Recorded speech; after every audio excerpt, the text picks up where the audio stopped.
Hoje eu quero falar a respeito do dia de Deus, o dia do Senhor e o dia de Cristo. E qual é a sua importância, a sua relevância para esse tempo do fim e por que precisamos entender sobre esses assuntos. Nós sabemos que a grande cristandade se apostatou da fé e dos princípios de Deus. Elas estão em busca de outras coisas, desde teologia, coach ao evangelho da prosperidade. Mas nós não queremos isso. De fato, Deus ainda tem seus remanescentes na terra. E acredite, esse mundo é um grande prédio pronto para ser implodido. E aquele que abalou uma vez a terra vai abalar tanto o céu quanto a terra dessa vez. E está escrito. Louco é aquele que tentar investir nessa presente ordem, nessa presente era. Nós não queremos seguir o curso desse mundo. Nós queremos o que está por vir. A glória enchendo a casa que está por vir. Na história da igreja, ainda hoje existem dois grupos consideravelmente fortes, né? Que são os pós-milenistas e os amilenistas, que negam a verdade literal do milênio e do reino de 1000 anos do nosso Senhor Jesus Cristo. O amilenismo diz que o reino não existe, tudo é figurativo. Já os pós-milenismo, eles acreditam que até há reino, mas que esse reino virá apenas espiritualmente. E a igreja que vai transformar a terra no reino de Deus. O amilenismo já está perdendo a força e muito pouco se crê nessa teoria hoje. Já a ideia do pós-milenismo começou a invadir a história da igreja a partir do 4º século. Então, até o período pré-niceno, os irmãos falavam do milênio de forma literal, ou seja, todos os pais da igreja que são do período anterior a Constantino acreditavam no milênio literal. E a pergunta é: o que aconteceu para que se perdesse essa esperança? Santo Agostinho é o principal fomentador da ideia pós-milenista. Mas isso não nasceu nele, né? Esse pensamento nasce na escola teológica filosófica de Alexandria. Mas Santo Agostinho ele chegou a interpretar o milênio dizendo que Satanás ser preso no abismo significa Satanás ser lançado no abismo dos corações dos homens. Então os pós-milenistas, né, eles interpretam como sendo uma alegoria, mas isso é uma influência platônica.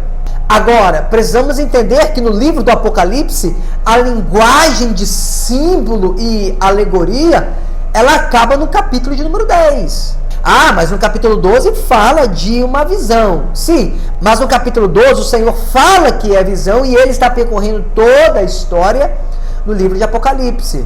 Quando no capítulo 10 introduz a 7ª trombeta e ao tocar a 7ª trombeta no capítulo 11, é dito que nos dias da voz do 7º anjo, quando ele estiver para tocar a trombeta, cumprir-se-á então o mistério de Deus. O que significa que Deus não vai falar mais em mistério e em enigmas a partir daqui.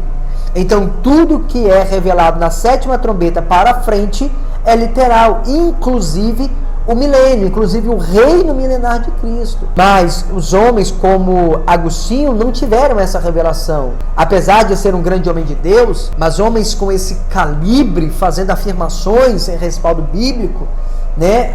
A gente sabe que ele não teve a revelação, mas isso causa uma grande ruptura na doutrina bíblica. E isso é o que gera essa crença, né, pós-milenismo. E ainda eles entendem que Constantino, fazendo, né, com que a fé cristã se tornasse estatal, era o triunfo da igreja, era o início do reino milenar. E aí até os papas, né, começaram a andar de púrpura e de carmesim, porque eles já diziam, né, nós já somos reis com Cristo, o milênio já começou. Interessante que recentemente eu postei aqui um vídeo falando sobre de um bispo, né, da Igreja Católica falando, e aí teve uma seguidora da página que comentou, né, a palavra dele foi até boa, mas essa roupa dele é muito escandalosa, né, parece uma roupa de rei, será que ele quer ser rei? Alguma coisa nesse sentido assim. Mas de fato, né, isso começou logo quando a fé cristã se tornou estatal, né? Agora, a Igreja Católica, ela se instituiu dessa forma a partir do ano 450, anos 500 ali. E aí, quando chegaram lá pelos anos 1517, né, mais ou menos 1000 anos depois, quem é que surge? Lutero fazendo a reforma. E aí, sabe como o Papa interpretou a chegada de Lutero? Lutero é o diabo que saiu do abismo para atrapalhar o reino de Cristo, né? Sim, isso está nas obras deles, eles escreveram isso, eles falaram isso, né? Isso não é invenção de moda, não é perseguição de protestante, não. Eles escreveram isso na própria obra do catolicismo, tem isso escrito.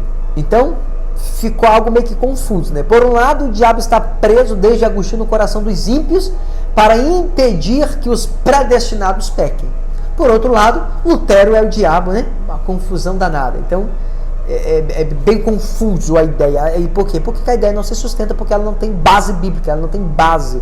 Ela não se sustenta porque não há respaldo bíblico para isso. Agora entenda, se estamos estudando essas coisas aqui, você está nessa página, estudando de uma forma séria, é porque Deus tem colocado no coração de um remanescente a necessidade de entender isso. O reino milenar vai vir. E a massa evangélica não sabe nada a respeito do reino milenar. Não sabem o que é ser co-herdeiro com Cristo, quais são os critérios para entrar no reino, quais são as cláusulas do reino e como vamos julgar. Apocalipse 20 fala que foram sentados no trono aqueles que foram facultados para julgar. Mas se não sabemos nada do reino, não sabemos nada da lei do reino, como vamos julgar? Ou você acha que Jesus vai colocar meninos, crianças para fazer esse papel? Lógico que não. A Bíblia diz que pobre é a terra, cujo príncipe é uma criança. Então, a terra que tem por líder, por príncipe, uma criança, um menino, um bebê, essa terra é uma terra pobre.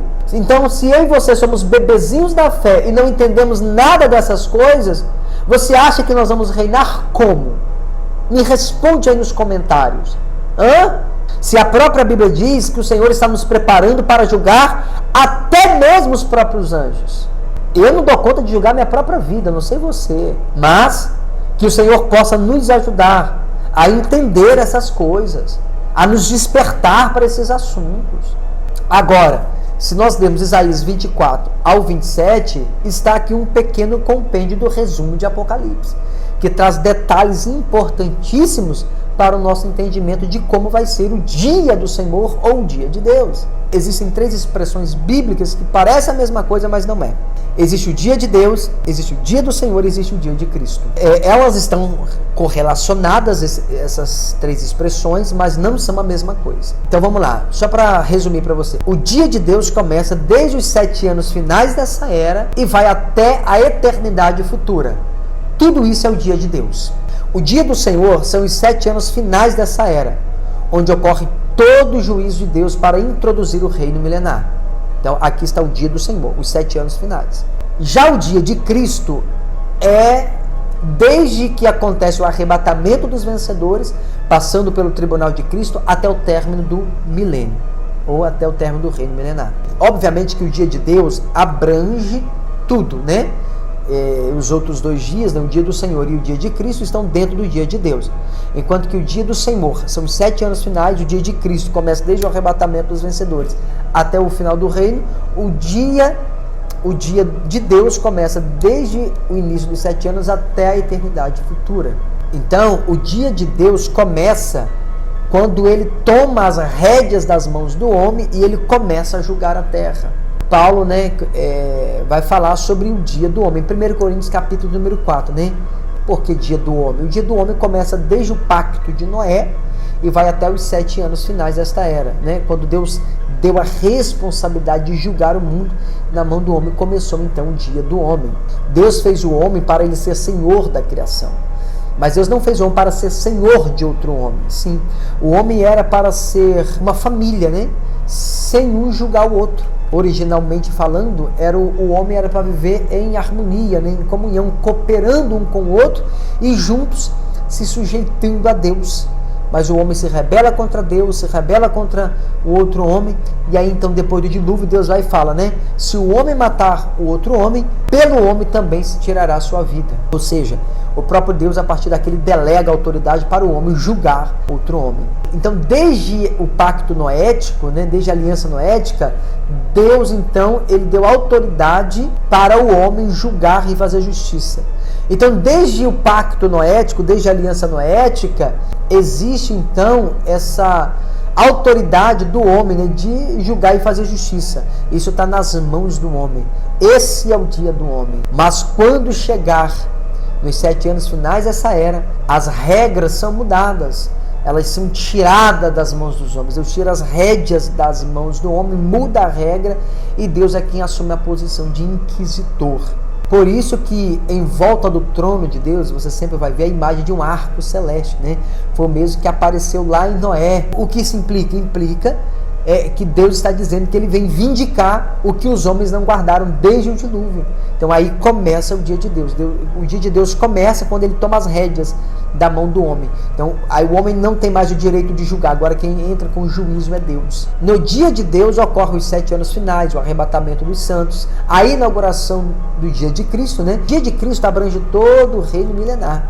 Então, quando termina o reino milenar, é que termina aí o reino de Cristo, né? É por isso que Filipenses 1,6 diz que estou convencido de que aquele que começou a boa obra em vós vai completar até o dia de Cristo Jesus. Sim, até o dia de Cristo. Por quê? Porque ele vai completar a obra, independente de qualquer coisa, né? Por quê?